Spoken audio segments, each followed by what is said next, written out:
Look how the water coming out this gully and put current St. Lucie.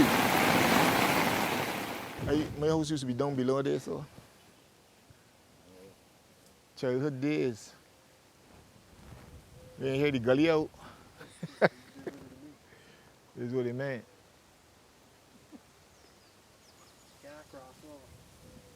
Yeah, when the day, those were the days when you're below if you weren't catcher. If you're above because water running across the road.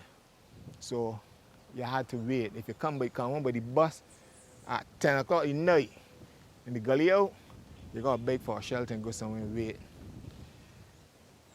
Until that bridge was built in the 1980s. Between 1981 and 1986. And it has stood the test of time for those 40 or more years. But now is the time that we gotta do some upgrades.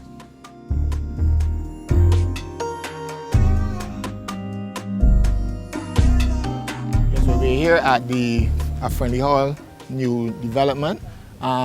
Just at the back of me you will see a very clear area recently done, and I would simply say that this is part of the efforts.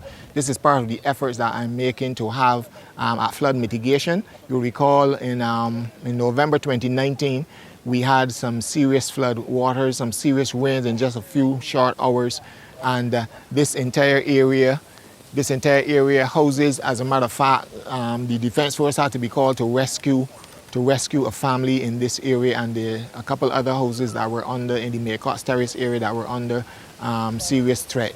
And what is here is the actual flood mitigation work done by the Ministry of Transport Works and Maintenance in an effort so that the 50 families at least within this area or west of this area can now relax and feel much more comfortable when there is heavy rain. This water drains off the roads into this retention pond here, and what we plan to do with the area, as a matter of fact, once the entire area was cleared, what we plan to do with the area, obviously we can't leave it like this, is to have some plants, some fruit trees and so on, and make it a place of relaxation for the residents. A number of residents would have already contacted me and asked, on how they can, because they want to be part. They're very happy about what has been done, and they also want to be part of the maintenance of it. And I'm very happy to say that I will be making some approaches to various government agencies to have this area, to have this area, we have some fruit trees here, have the area, there's a clean and green project now going on, as a matter of fact, within the Ministry of the Environment. I don't know if it will fit into that category, but I will be speaking to them to have some work done here so that the residents of Friendly Hall and Maycott's Terrace and Friendly Hall Husband's new development can have a place of relaxation and so on. At the same time, because it is serving two purposes, because at the same time the problems with the flooding we would be alleviated because of this flood retention pond here, and also they will be able to come out and relax, and children will be able to come out and just spend some time here during the course of any evenings or so on, because of the work that has been done here. I want to say I'm very grateful for the tremendous work done by the Ministry of Transport Works and Maintenance, the drainage unit. They have done a tremendous job. If you had looked this area a couple months ago, you will see the amount of bush that was here, and that was causing a very serious problem. But they have come, they have stuck to their word, they have come and they have cleared the entire area, and now you can see the actual beauty of it, and we intend to keep it that way, and we intend to make it a nice, cool park, really, where people can just relax, and we'll have some fruit trees all to add to the ambience of the entire place. Parents, guardians, it's a girl Faith, and I know with the children home all day, wanna probably strand out, I know. But I've come with some really cool tips to help us all cope. Look, Make it easier on yourself and the children too. Have schedules for time online and time offline. That way everybody gets used to a routine and children know exactly what's expected of them before, during, and after classes. Don't keep quarreling with the children, please. Watch what you say and how you say it. You gotta use positive language, and when you feel that you're gonna lose your cool, just take a breather, count to 3, and then you can tackle the issue. Children need brain breaks too, you know. Encourage them to do something fun every day. In fact, you should probably join with them too. Listen to your children. It's rough for them too, you know. So let them know that you care about how they feel, and remember that COVID is just as novel to them as it is for you. So give these things a try. Trust me. Let me know how they work. It's possible to share in the same space and still remain safe. Once we work together, we could definitely see this through. We got this.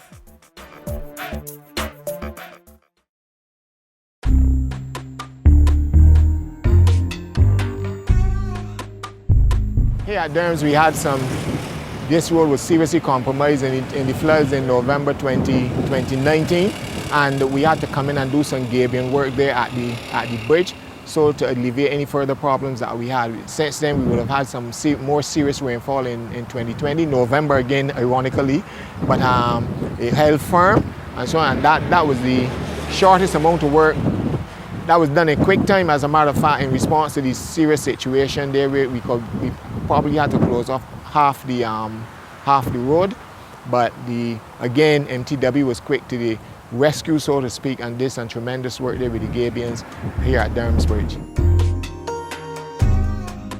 This is my hometown, really, and if you look to the back, this is really a water course, a big water course, as a matter of fact, where the water comes from places like Tree Hill, Lamberts, as far up as areas in Boscobel, and it comes right to this particular area.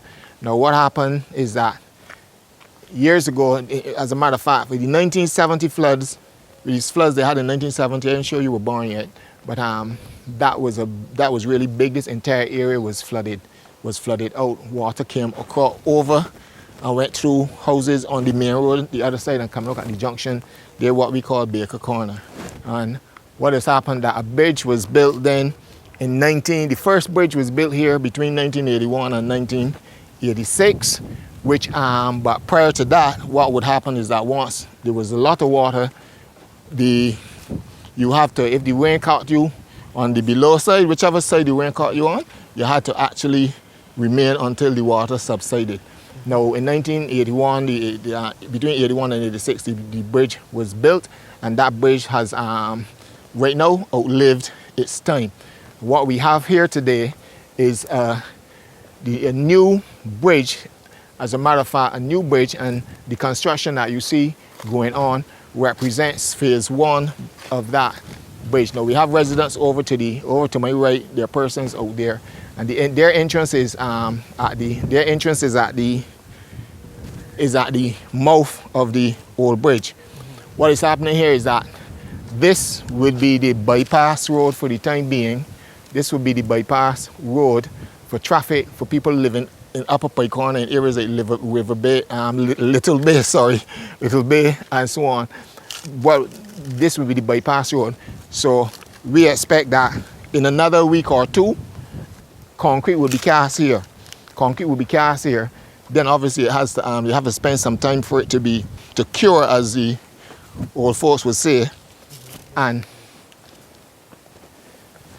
then what would happen is that traffic will then begin to utilize this. Now, you see a depression in the road. The road, as I understand it, the plan would be to raise the road to come up to the levels here.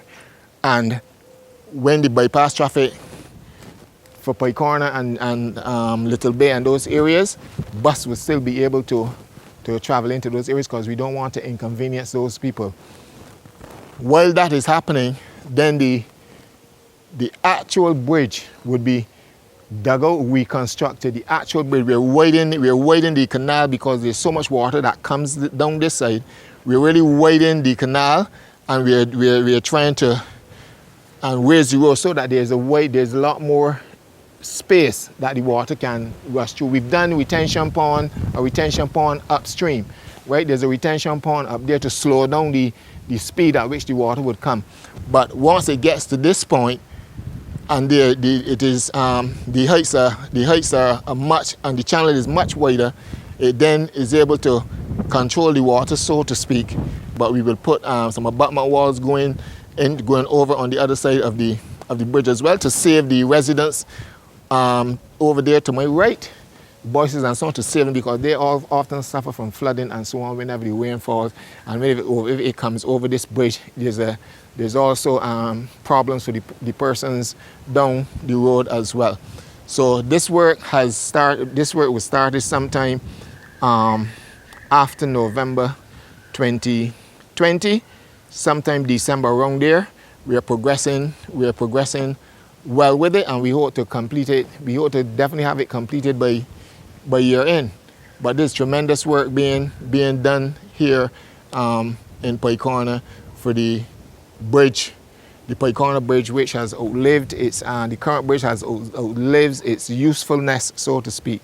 And so we have now to build greater and build better when you think about what is happening as a result of climate change and so on.